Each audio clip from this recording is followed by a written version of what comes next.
Estimado público asistente, nos complacemos en anunciar la segunda llamada. Segunda.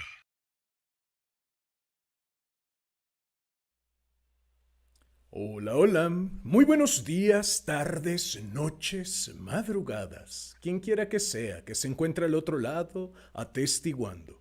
Queridos gatos locos, reiterando el compromiso, el día que seamos 1000 gatos locos, con todo gusto, con todo placer, con todo el flow, con todo el amor, con toda la pasión, con todo el histrionismo, leo para ustedes El Principito, de Antoine de Saint-Exupéry. Dicho lo dicho, el día de hoy el día de hoy traigo un cuento que para mí ha sido una piedrecita en el zapato. Para quienes no sean de México y no entiendan la expresión, una piedrecita en el zapato es un reto o un algo que nos ha venido dando lata y que por más que hemos intentado deshacernos de él no lo hemos logrado.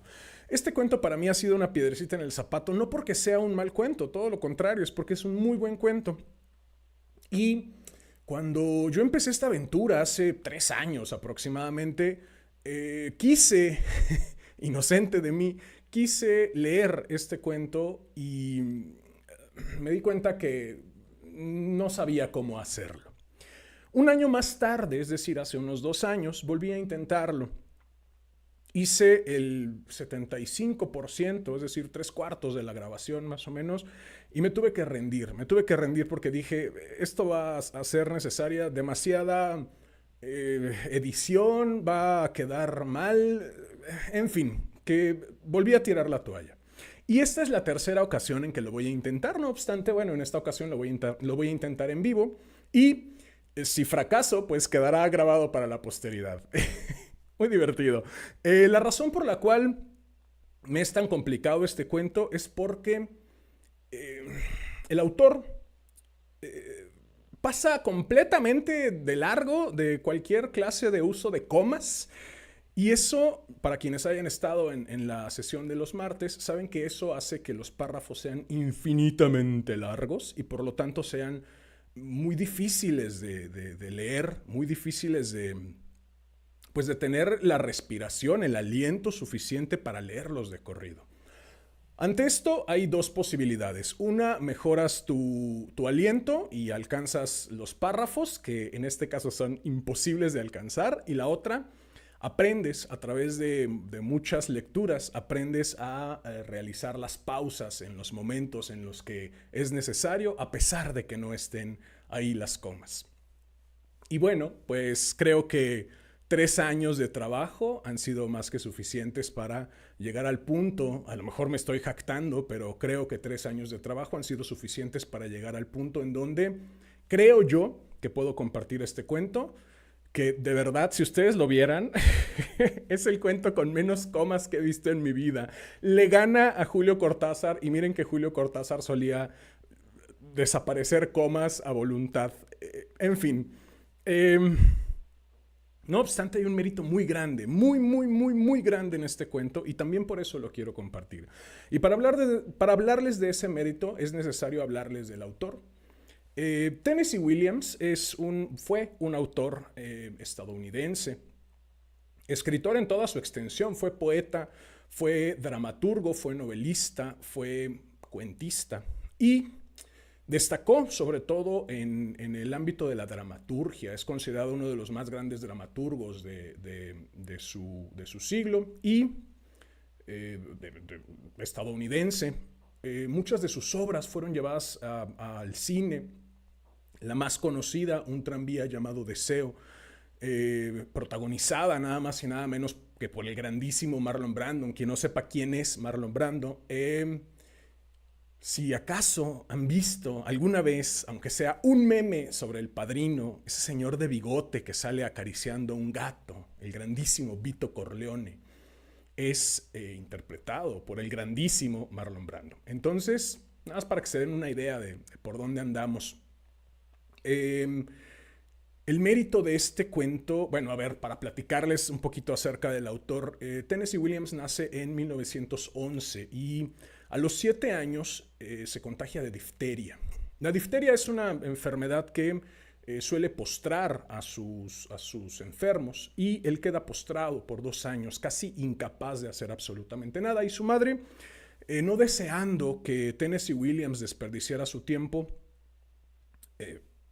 a pesar de que estaba incapaz de hacer 2 carajos, lo incita a utilizar su imaginación. A los 9 añitos, bueno, entre 7 y 9, Tennessee Williams se dedica a utilizar su imaginación sin poder hacer nada más que eso. Y a los 13 su madre le regala una máquina de escribir. Qué bonito que el uso de la imaginación salve vidas y qué bonito que haya madres que de repente inciten a este tipo de cosas. Tan bonito que cuando tiene 16, 17 años, no lo sé exactamente, algunos dicen que 16, algunos dicen que 17, cualquiera de las dos posibilidades es bastante sorprendente, escribe su primerísimo cuento y, curiosamente, ese primerísimo cuento es el cuento que les voy a leer el día de hoy. Es decir, que estamos frente a un cuento de un maestro de la dramaturgia, escrito cuando ese maestro de la dramaturgia era un adolescente de 16 años. A ver, yo a los 16 años estaba haciendo intentos de escritura, no estaba escribiendo este tipo de cosas. Y creo que ese es más que suficiente mérito para traerlo hasta aquí. Tiene sus pequeños detalles que comentaré al final, además del pequeño detalle de que no usa comas y que eso dificulta bastante para una lectura en voz alta y en vivo, pero a pesar de sus pequeños detalles, me parece que para haber sido escrito por una persona de 16 años, maestro Tennessee Williams, me quito el sombrero. No me lo quito porque me despeino, pero me quito el sombrero donde sea que te encuentres. Si es que te encuentras en algún lugar, todo mi respeto. Vale, pues después de esta emotiva introducción, pasaremos de rapidísimo a la ventana de YouTube solo para que Fernando Ríos R me confirme que estamos 5-5, fuerte y claro, y para saludar en caso de que haya alguien que quiera saludar, y después nos iremos con la lectura de este cuentazo, porque además es un cuentazo, la verdad. Venga. En la vertical, Fernando Ríos R dice, hola, hola, capitán. No, dice, hola, hola, tripulación de la nave de los gatos locos. Capitán desde Jalapa, Veracruz, México. En horizontal y vertical te escuchamos 5-5, fuerte y claro. Así que adelante con el reto. Y vaya que es un reto. Y en la horizontal no tenemos nada. Perfecto.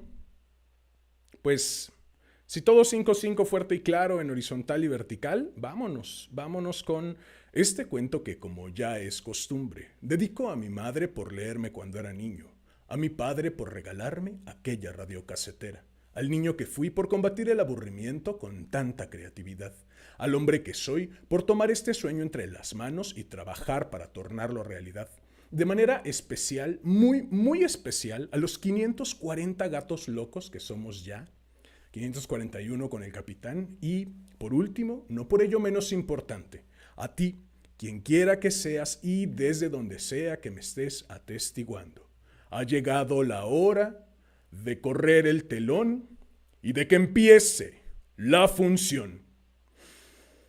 Estimado público asistente, Damián Sastre presenta La venganza de Nitocris de Tennessee Williams. Esta es tercera llamada.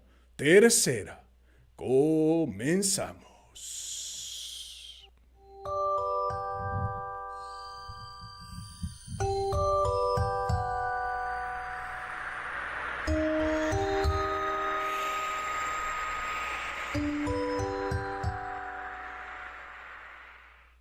Silenciosas estaban las calles de Tebas, la muy poblada. Los pocos que las recorrían se desplazaban con la vaga fugacidad de murciélagos cerca del alba y apartaban la cara del cielo como si temieran ver lo que en sus fantasías podría amenazar desde allí arriba. Extraños y agudos conjuros de tono quejumbroso se oían a través de las puertas atrancadas. En las esquinas, grupos de sacerdotes desnudos y ensangrentados se arrojaban repetidamente y soltando fuertes gritos sobre las desiguales piedras de los caminos. Hasta perros, gatos y bueyes parecían afectados por alguna extraña amenaza y, desalentados, presentían algo malo.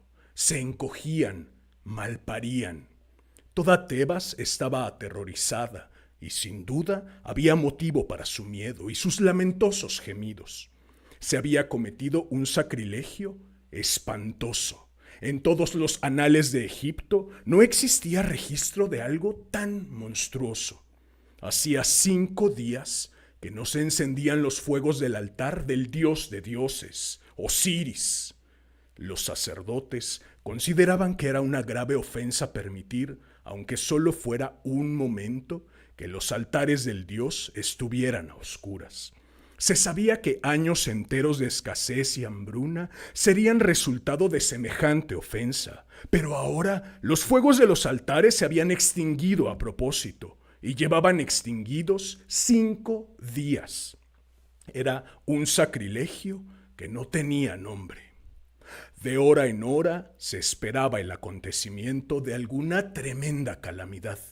Tal vez en el transcurso de la noche que se acercaba, un potente temblor de tierra sacudiera la ciudad, o un fuego del cielo la barriera.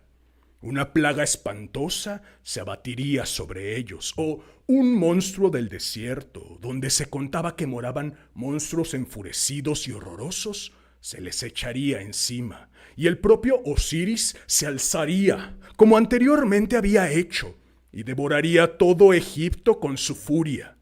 Sin duda, una aterradora catástrofe semejante se abatiría sobre ellos antes de que hubiera terminado la semana. A no ser que repararan el sacrilegio. Pero, ¿cómo se podría reparar? Tal era la cuestión que grandes señores y sacerdotes debatían. Solo el faraón había cometido sacrilegio. Fue obra de él, encolerizado porque el puente, en cuya construcción había empleado 5 años para un día poder cruzar el Nilo en su carroza, como una vez había alardeado que haría, había sido barrido por las crecidas de las aguas. Bramando de rabia, el faraón había azotado a los sacerdotes del templo, había trancado las puertas del templo y con su propio aliento había apagado las antorchas sagradas. Había profanado los altares que fueron consagrados con los cadáveres abiertos en canal de animales. Hasta se decía, en tenues susurros sobresaltados, que en una burlesca ceremonia de adoración había quemado la carroña de una hiena, el animal que Osiris más aborrecía, sobre el santo altar dorado, un altar sobre el que ni siquiera los sacerdotes de mayor dignidad osaban dejar descansar sus manos desnudas. Sin duda, aun cuando él fuera faraón, soberano de Egipto y detentador del águila dorada, no se le podía permitir que cometiese tamaños sacrilegios sin castigo por parte de los hombres.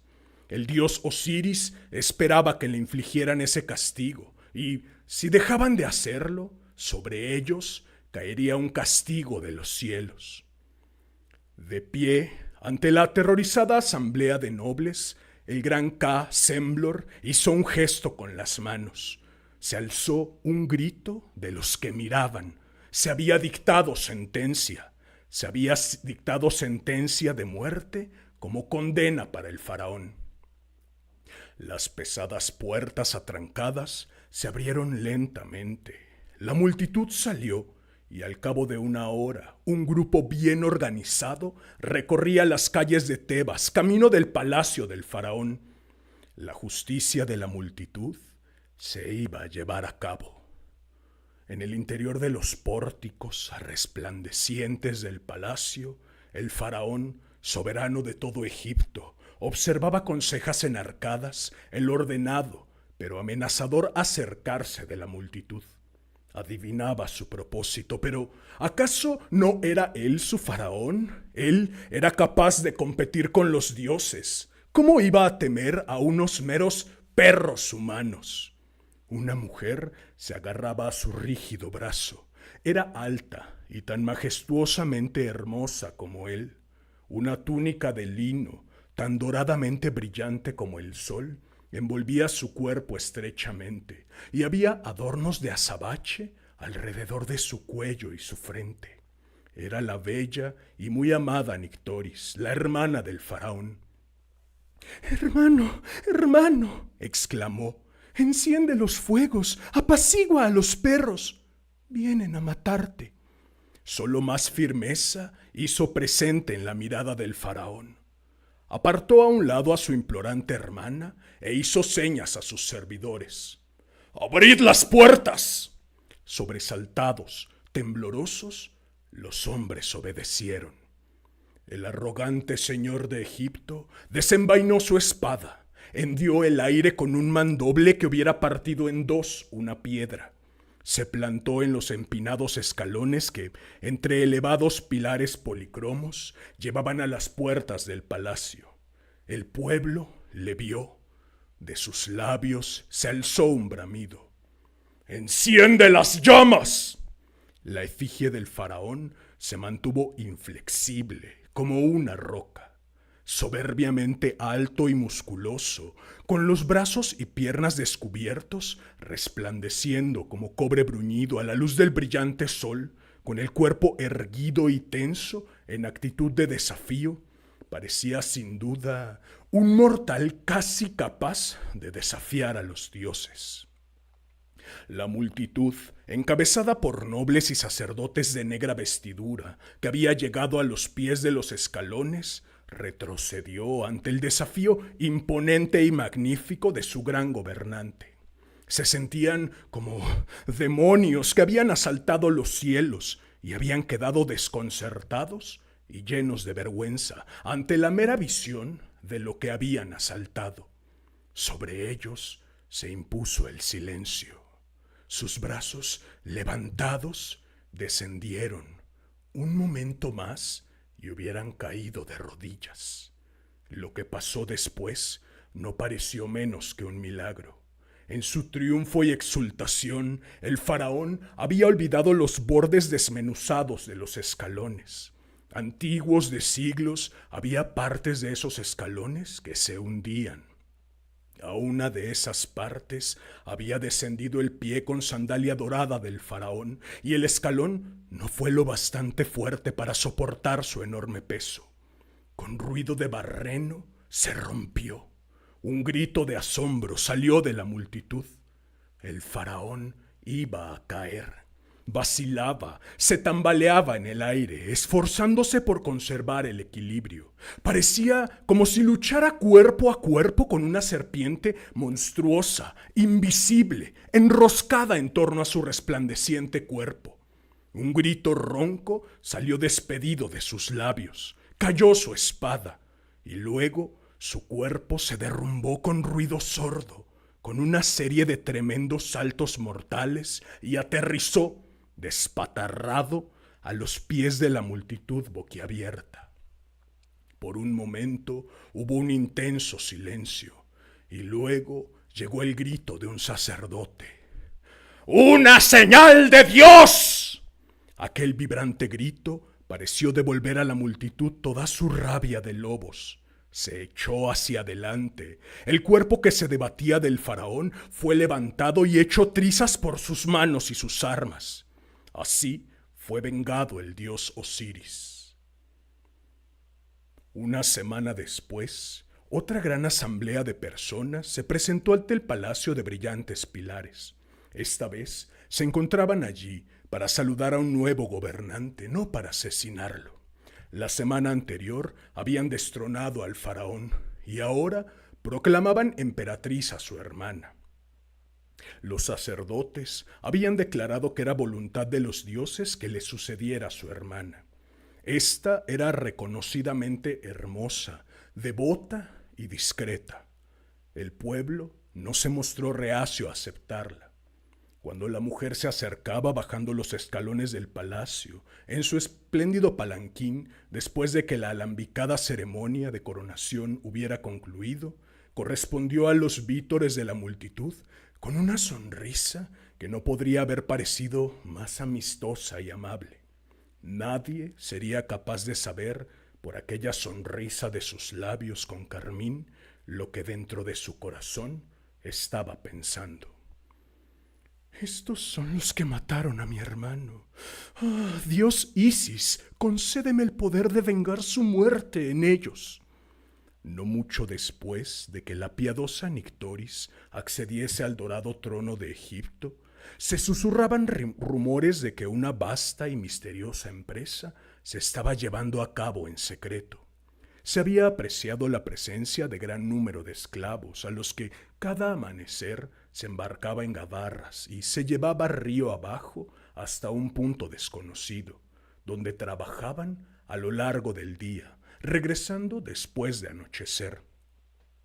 Los esclavos eran etíopes, incapaces tanto de hablar como de entender el idioma egipcio, y por tanto los curiosos no pudieron obtener ninguna información de ellos con respecto a sus misteriosas excursiones cotidianas.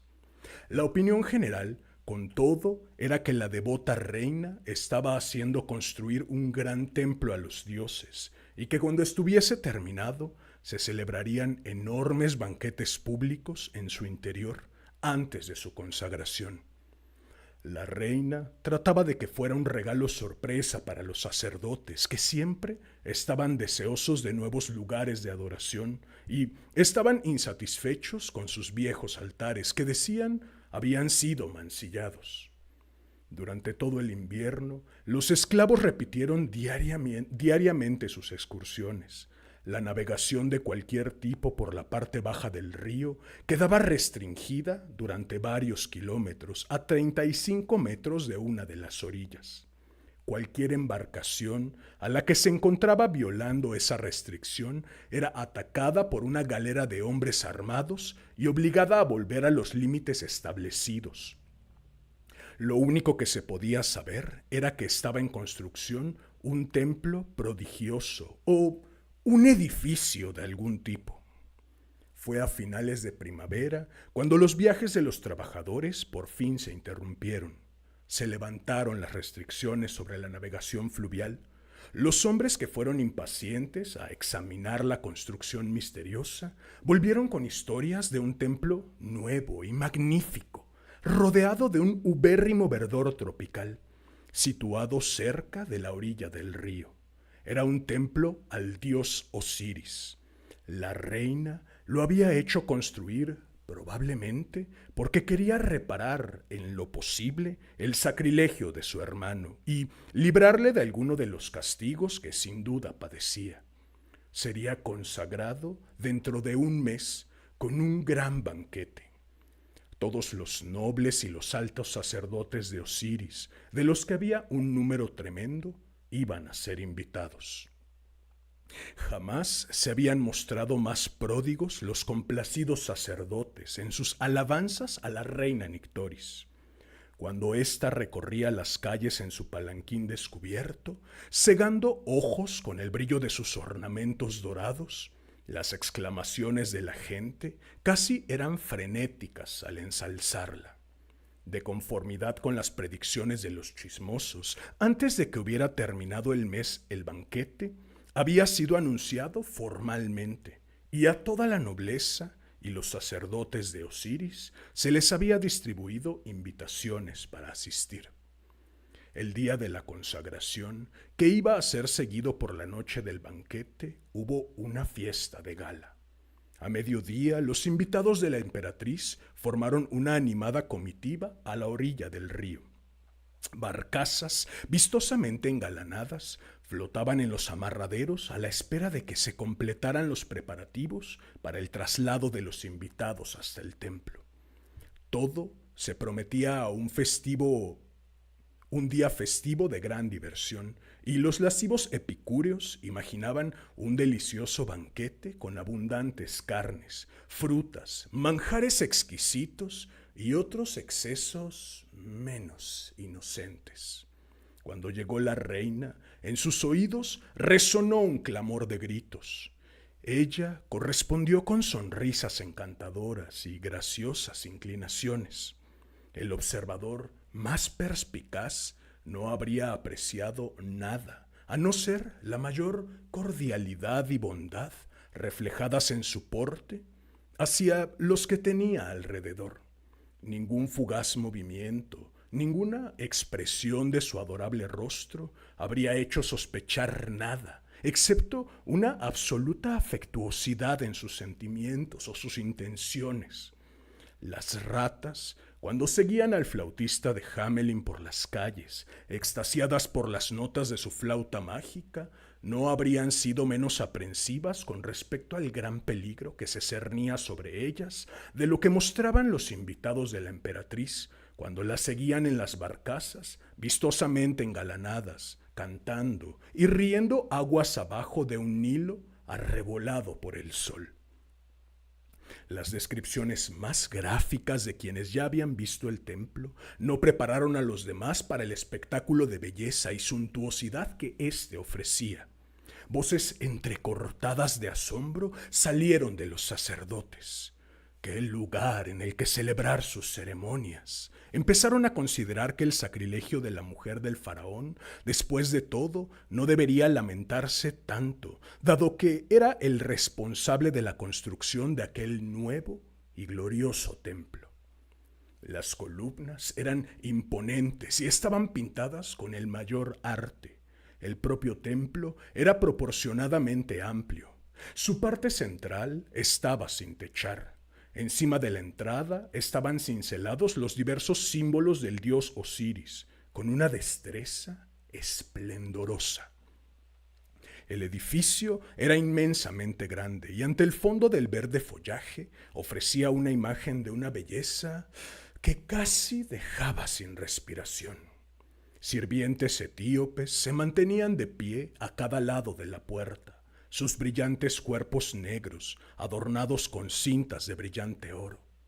En el interior, los invitados sintieron un asombro incluso mayor. De las paredes colgaban magníficos tapices pintados. Los altares eran más hermosos aún y estaban tallados con mayor detalle que cualquiera de los anteriormente vistos. Sustancias aromáticas ardían sobre ellos y despedían un fragante humo. Los vasos sagrados eran de los metales más exquisitos y costosos. Urnas y cofres de oro se apilaban con frutos perfectos de todas clases. Sí, un lugar espléndido para llevar a cabo los sacrificios, exclamaron cautivados los sacerdotes que no dejaban de mirar. Sí, en efecto, se mostró de acuerdo la reina Nictoris, sonriendo con ojos un tanto atravesados, un lugar espléndido para sacrificios, en especial para el sacrificio humano que había estado planeando.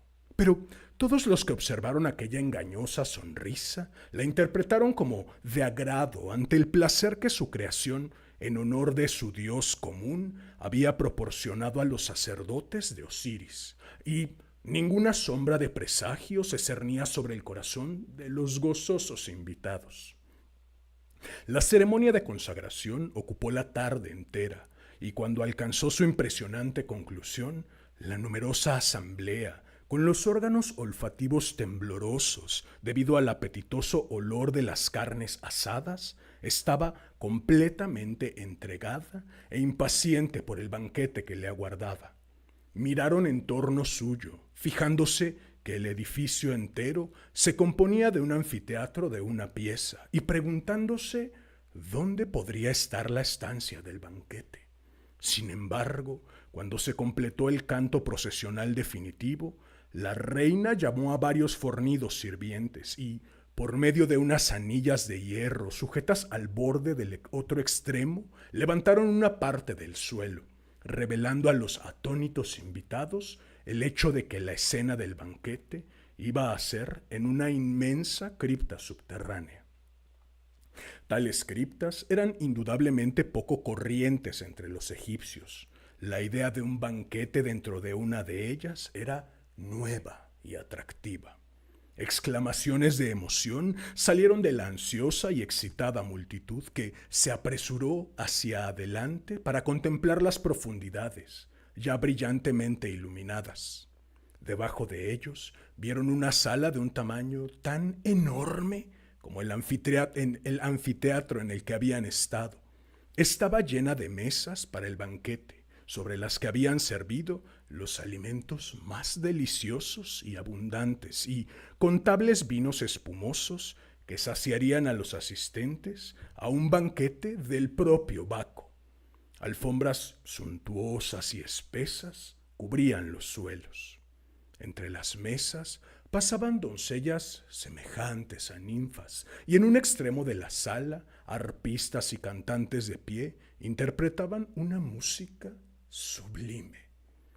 El aire resultaba fresco debido a la humedad subterránea y estaba deliciosamente fragante gracias a los perfumes de las hierbas aromáticas que ardían y a los sabrosos olores del festín.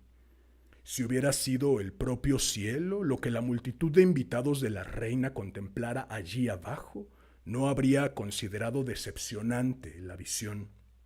Tal vez, incluso, si hubieran sabido la espantosa amenaza que acechaba en aquellos muros, adornados con vistosas colgaduras debajo de ellos, aún habrían encontrado el atractivo de la escena del banquete difícil de resistir. El decoro y la compostura casi fueron olvidados por completo durante el rápido descenso de los invitados. Los escalones no eran lo suficientemente amplios para permitir el paso de todos los que se precipitaban por ellos, y algunos se cayeron, aunque aterrizaron sin daño en las gruesas alfombras. Los propios sacerdotes olvidaron su habitual dignidad y reserva cuando contemplaron la belleza de las doncellas que servían. Todos los invitados se reunieron de inmediato en torno a las mesas del banquete, y la hora siguiente estuvo ocupada por los deleites de la gula. El vino no tenía límites y pasaba lo mismo con la sed de los invitados. Las copas se volvían a llenar en cuanto las dejaban vacías las bocas insaciables de los bebedores. Los cantos y las risas, las danzas y el jolgorio inmoderado se hicieron cada vez menos contenidos, hasta que el banquete se convirtió en una delirante orgía. Solo la reina, sentada sobre una tarima tapizada, desde la que podía observar la sala entera, se mantenía ajena al jolgorio general. Tenía las espesas cejas negras, fruncidas. Sus luminosos ojos negros brillaban extrañamente entre los estrechos párpados pintados. Había algo característicamente felino en el fruncimiento de sus graciosos labios rojos. De vez en cuando, sus ojos buscaban la parte del muro a su izquierda, donde colgaban espléndidos tapices trenzados de oriente. Pero no parecía que fueran los tapices lo que miraba la reina. El color le iluminaba la frente y sus delgados dedos se hundían tensos en los almohadones sobre los que se reclinaba. En su pensamiento, la reina Nictoris estaba viendo una imagen pavorosa. Era la imagen de una sala de orgía y regocijo, súbitamente convertida en una sala de horror y espanto, con seres humanos borrachos y lujuriosos, y al momento siguiente aullando atrapados por una atroz muerte repentina. Si alguno de los presentes hubiera tenido el poder de ver también esa imagen de extremo horror, habría salido frenéticamente a gatas en busca de escape, pero nadie tenía el poder. El banquete prosiguió con creciente desenfreno hasta plena noche. Algunos de los invitados, asquerosamente glotones, aún se atiborraban en las grasientas mesas. Otros yacían caídos en un pasmo ebrio o estaban tumbados amorosamente con las jóvenes esclavas. Pero la mayoría de ellos, formando un gran círculo irregular, iban dando saltos por la sala en una danza bárbara de júbilo enloquecido, arrastrándose unos a otros, tropezando, con un grosero contento y haciendo resonar el recinto con sus incesantes gritos, risas y roncos cantos. Cuando la hora estaba cerca de la medianoche, la reina, que había estado sentada como en trance, se alzó de la tarima tapizada, realizó una última y atenta inspección de la atestada sala del banquete. Era una escena que deseaba grabar permanentemente en su cerebro. En el futuro obtendría mucho placer al recordar aquella imagen y luego imaginar lo que venía después. Un terror absoluto y total irrumpiendo en aquella alegría desenfrenada. Se bajó de la tarima y se dirigió rápidamente a los escalones. Su marcha no causó impresión a los juerguistas. Cuando llegó a lo alto de los escalones, la reina miró hacia abajo y comprobó que nadie había notado su salida. A lo largo de los muros del templo, sombríamente iluminado y con aspecto fantasmagórico de noche, con el fresco viento del río penetrando y doblando las llamas de los elevados candelabros, fornidos guardias se mantenían en sus puestos, y cuando la silueta de la reina de manto dorado surgió por la apertura, avanzaron a toda prisa hacia ella. Con un gesto, ella les indicó que colocaran la losa de piedra y la ajustaran en los bordes de la apertura. Con un torno silencioso y adecuado para la tarea, obedecieron la orden. La reina se inclinó. No había cambios en los agitados sonidos de abajo. Todavía no se sospechaba nada. Recogiendo los suaves y brillantes pliegues del manto en torno suyo, con dedos que temblaban por la impaciencia, agitación e intensa emoción que sentía, la reina atravesó rápidamente el suelo de piedra del templo hacia la fachada delantera abierta por la que penetraba el viento de la noche, agitando el manto en ondas llenas de brillos en torno a su esbelta y graciosa silueta.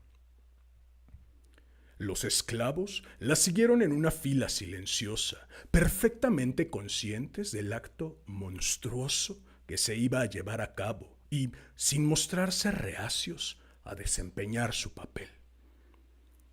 Escalera del palacio abajo, iluminada por la blanca luna, pasó la sobrenatural procesión. Su marcha los llevaba por un sendero evidentemente secreto, entre espesas palmeras que con sus apagadas voces parecían susurrar protestas escandalizadas frente a lo que se iba a hacer. Pero en su inflexible decisión, la reina no iba a ser disuadida por Dios u hombre. La venganza, la más intensa de las pasiones, la hacía dura como una piedra. El sendero llevaba a un rústico y en apariencia recién construido desembarcadero de piedra. Por debajo se encrespaban las frías y oscuras aguas del Nilo. Allí el grupo hizo un alto. Sobre aquel desembarcadero de piedra adquiría sentido aquella espantosa procesión de medianoche. Con una palabra dicha en voz baja, la reina ordenó a sus seguidores que se detuvieran. Ella llevaría a cabo con sus propias manos la venganza. En la parte delantera del desembarcadero, unas cuantas palancas de aspecto fantástico se extendían hacia arriba. La reina avanzó hacia ellas, lenta y rígida, como un verdugo asciende los escalones del patíbulo. Cuando hubo llegado junto a ellas, agarró una de las palancas violentamente, como si fuera el cuello de un odiado enemigo. Luego, con una rápida aspiración, alzó la cara hacia el cielo iluminado por la luna. Aquel para ella fue un momento de éxtasis supremo. Agarrado con la mano, tenía un instrumento que enviaría una muerte espantosa sobre aquellos de los que deseaba vengarse. Tenía sus vidas tan aferradas con la mano como tenía aquella barra de hierro. Lentamente, gozando de cada segundo lleno de triunfo de aquel momento de éxtasis, la reina volvió la cara nuevamente hacia la palanca formidable de su mano. Pausadamente la hizo retroceder hasta su límite. Se trataba de una palanca que abría el muro de la cripta del banquete, que daba entrada a la muerte. Ya solo quedaba otra palanca entre los invitados, que probablemente todavía disfrutaban tranquilamente, y el espantoso destino que ella había dispuesto para ellos. Sobre aquella palanca estaban ahora cerrados sus enjollados dedos. Violentamente, en esta ocasión, tiró de ella. Luego, con la agilidad de un tigre, saltó hacia el borde del desembarcadero. Se inclinó sobre él y contempló fijamente el negro ímpetu del río. Oía un nuevo sonido por encima del constante fluir. Era el sonido de las aguas desviadas por un canal nuevo, un sonido intenso de agua que se hundía en las profundidades. Abajo, en la sala del jolgorio, se precipitaban aquellas aguas impetuosas, trayendo el horror y la repentina muerte. Un grito de triunfo lo bastante salvaje y terrible como para hacer que los corazones de los embrutecidos esclavos se volvieran gélidos, salió entonces de los labios de la reina. El faraón quedaba vengado. Y hasta incluso él habría considerado adecuada la venganza de haber sido capaz de contemplarla. Después de la retirada de la reina, el banquete había continuado sin que se interrumpiera el jolgorio. Nadie notó su ausencia, nadie notó que la piedra volvía a quedar encajada silenciosamente en la abertura. Nadie tuvo la premonición del desastre. Los músicos, habiendo sido informados de antemano del proyectado final de la velada, habían iniciado su retirada antes que la reina. Las esclavas, cuya vida tenía poco valor para la reina, ignoraban lo que iba a pasar tanto como los propios invitados. Hasta que el muro se abrió con un potente y sobrecogedor crujido, ni siquiera los más inclinados a la desconfianza sintieron la más mínima inquietud. Fue entonces cuando unos cuantos se fijaron en que la losa había sido vuelta a colocar, encerrándolos. Aquel descubrimiento, comunicado por la sala al momento, pareció inculcar un súbito miedo en los corazones de todos. Las risas no cesaron, pero la rueda de bailarines se distrajo de su enloquecido júbilo. Todos se volvieron hacia el muro abierto, misteriosamente, y miraron fijamente sus negras profundidades. Un silencio cayó sobre ellos y luego se hizo audible el crecimiento sonido de agua impetuosa. Un chillido surgió de la garganta de una mujer, y entonces el terror se apoderó de todos los de la sala. El pánico semejante al inicio de las llamas se inflamó en sus corazones. De común acuerdo se apresuraron escaleras arriba, y ésta, construida a propósito para que no resistiera, se hundió antes de que los primeros del grupo que gritaban enloquecidos hubieran alcanzado lo más alto. Quedaron amontonados, alborotadamente sobre las mesas, llenando la sala de un clamor monstruoso. Pero por encima de sus alaridos se seguía alzando el sonido estridente del ímpetu del agua, y ningún sonido provocaría más miedo y horror. En algún punto, durante su camino tortuoso, desde el desembarcadero hasta la sala donde entraría, el agua debía de haber encontrado algún obstáculo momentáneo, pues pasaron varios minutos después de que se detectara el sonido y antes de que el primer chorro de agua, portadora de muerte, alcanzara los rostros de los condenados ocupantes de la sala. Con la ferocidad de un león que se lanza a la arena de un anfiteatro romano para devorar a los gladiadores dispuestos para su disfrute, las negras aguas se precipitaron dentro. Se alzaban furiosas sobre mesas, Se alzaban furiosas sobre el suelo de la sala, llevándose por delante mesas antes de provocar en sus víctimas, ya enfrentadas a su angustioso destino, una histeria de terror. En un momento, aquellas gélidas aguas negras les llegaban a las rodillas, aunque la sala era enorme. Algunos murieron instantáneamente debido al sobresalto o fueron pisoteados por el ímpetu desesperado de la multitud. Las mesas quedaron cubiertas por las aguas, antorchas y velas se apagaron. La brillante luz disminuyó rápidamente volviéndose crepúsculo y una penumbra mortecina se impuso en la sala, mientras solo permanecían encendidos los fanales colgados. Y ¿qué escena de caótico y espantoso horror habría contemplado un espectador? La magnificencia de oropel del banquete, invadida por unas aullantes aguas de muerte. Juerguistas, vistosamente vestidos, atrapados de repente por la garra del terror. Jadeos y alaridos de moribundos en la oscuridad tumultuosa y espesa. ¿Qué venganza más horrible podría haber concebido la reina Nitocris que aquel banquete de muerte? Ni el propio demonio sería capaz de algo más desalmadamente artístico. Allí, en el templo de Osiris, aquellos nobles y sacerdotes que habían dado muerte al faraón para expiar su sacrilegio contra Osiris, acababan de encontrarse con la muerte, y era en las aguas del Nilo, símbolo material del dios Osiris, en las que habían muerto. La ironía de aquello resultaba incomparable. Estaría contento con terminar este relato aquí, si solo fuera un relato. Sin embargo, no solamente es un relato, como habrá apreciado anteriormente cualquier estudiante de la historia de Egipto. La reina Nitocris no es un personaje literario. En los anales del antiguo Egipto no es una figura que deje de llamar la atención. Principalmente responsable de su fama es su venganza monstruosa de los asesinos de su hermano, la narración que acabo de concluir. Me alegraría terminar este relato aquí, pues probablemente cualquiera de las cosas que sigan vaya a tener el carácter de un anticlímax. Con todo, al no ser yo un mero narrador, sino asumiendo también la responsabilidad de un historiador, me siento obligado a continuar la exposición hasta el punto en que la dejó Heródoto, el gran historiador griego, y en consecuencia añado esta postdata, un anticlímax, quizá.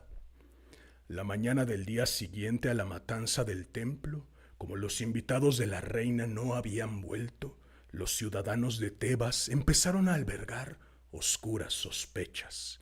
Les habían llegado rumores por distintos canales de que durante la noche algo de carácter de lo más extraordinario y funesto había sucedido en el lugar del banquete. Algunos incluso decían que el templo se había hundido sobre los asistentes al festejo y que todos habían muerto. Sin embargo, esta teoría fue descartada rápidamente cuando uno que viajaba río abajo informó de que había pasado por delante del templo y que éste se encontraba en perfectas condiciones, aunque declaró que no había visto señales de vida en sus alrededores, solo las vistosas barcas tapizadas sujetas en sus amarraderos. La inquietud aumentó de modo constante en el transcurso del día.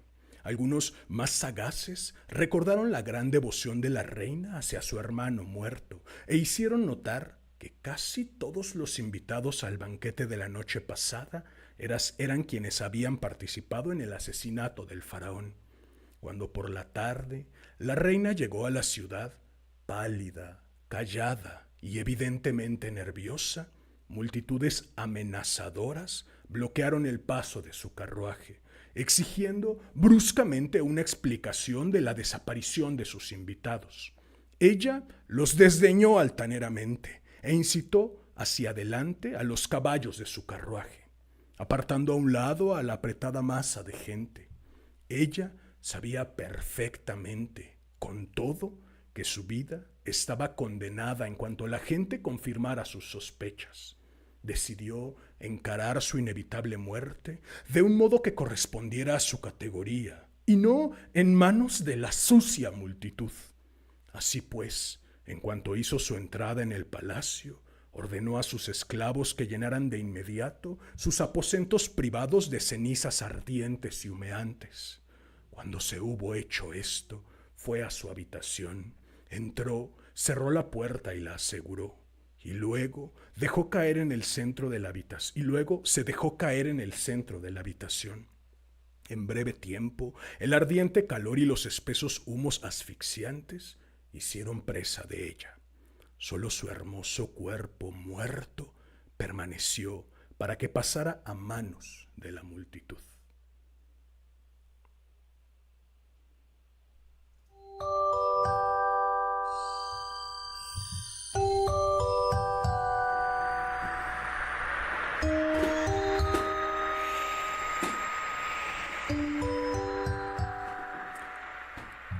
Bien, pues este hermosísimo cuento de venganza fue La venganza de Nitocris de Tennessee Williams. Espero que lo hayas disfrutado. Si fue así, agradecería enormemente que me ayudaras suscribiéndote y activando la campanita, dejando un comentario, dando manita arriba, compartiendo, difundiendo. Vale. Dicen que la tercera es la vencida. Si fue vencida o no fue vencida, esa decisión se las dejo a ustedes. La otra razón por la cual había retrocedido ante este cuento, seguramente lo habrán notado y se me olvidó mencionarlo al inicio, es que está llenísimo de descripciones y ustedes saben, y quienes no sepan ahora lo saben, yo no genero imágenes mentales.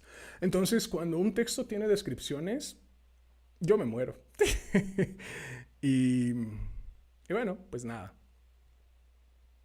El otro pequeñísimo error, pero a ver, se lo perdonamos, lo escribió a los 16 años. El otro pequeñísimo error es que desde el inicio nos revela, de hecho incluso con el texto, con el título, perdón, nos revela que Nitocris va a hacer una atrocidad. Y habría sido mucho más hermoso, creo yo, no sé, a lo mejor ustedes opinen distinto, habría sido mucho más hermoso si no lo supiéramos, si a nosotros también nos hubieran agarrado las aguas del Nilo entrando en el templo como una completa, absoluta y total sorpresa y hubiéramos muerto ahí ahogados con ellos. Eso habría sido, creo yo, mucho más hermoso, mucho más poético, mucho más de acuerdo a esta idea del cuento contando dos historias, una historia evidente y una historia oculta. Pero bueno, con respecto a lo que dice al final Tennessee Williams, si bien es cierto, Heródoto sí menciona la existencia de Nitocris y sí menciona la existencia de esta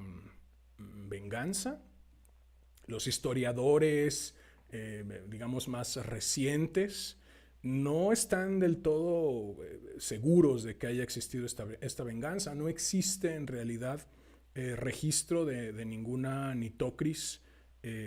Bueno, a ver, sí existe registro de una Nitocris, que al parecer fue la primera faraona, efectivamente, pero no parece ser la misma Nitocris que la Nitocris del cuento. Entonces, no se sabe si es real o no es real. Si fue real, Dios santo, pedazo de venganza la de la señora, y si no fue real, pedazo de imaginación la de Heródoto y pedazo de homenaje que le hace después Tennessee Williams, ¿no? Ya me parece que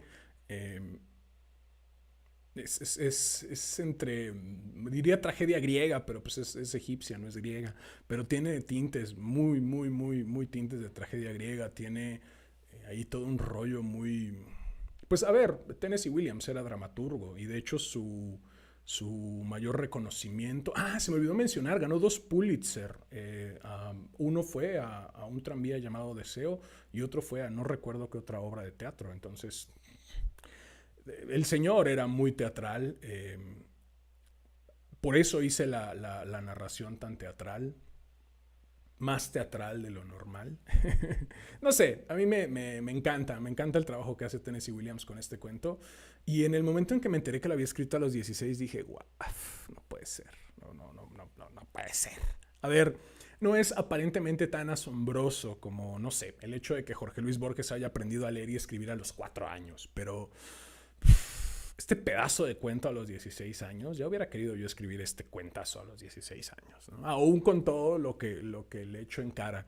Su falta de puntos y comas, su exceso de... Bueno, a ver, su exceso y no. En realidad Tennessee Williams era muy admirador de Edgar Allan Poe y era muy admirador en general de los escritores góticos y de hecho se considera que él escribía gótico sureño.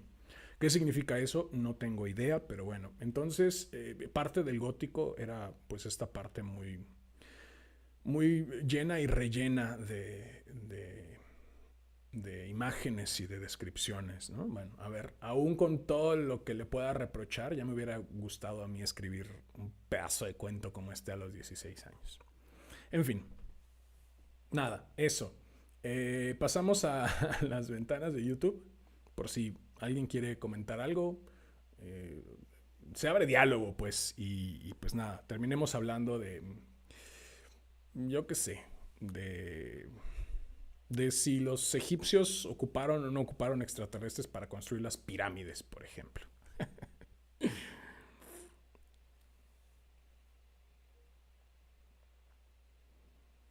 Fernando Ríos R. dice, en 1948 ganó el premio Pulitzer de teatro por un tranvía llamado Deseo y en 1955 por La gata sobre el tejado de zinc. Vámonos, nada más, 2 Pulitzers el señor. Gracias, Fernando Ríos R. por el dato.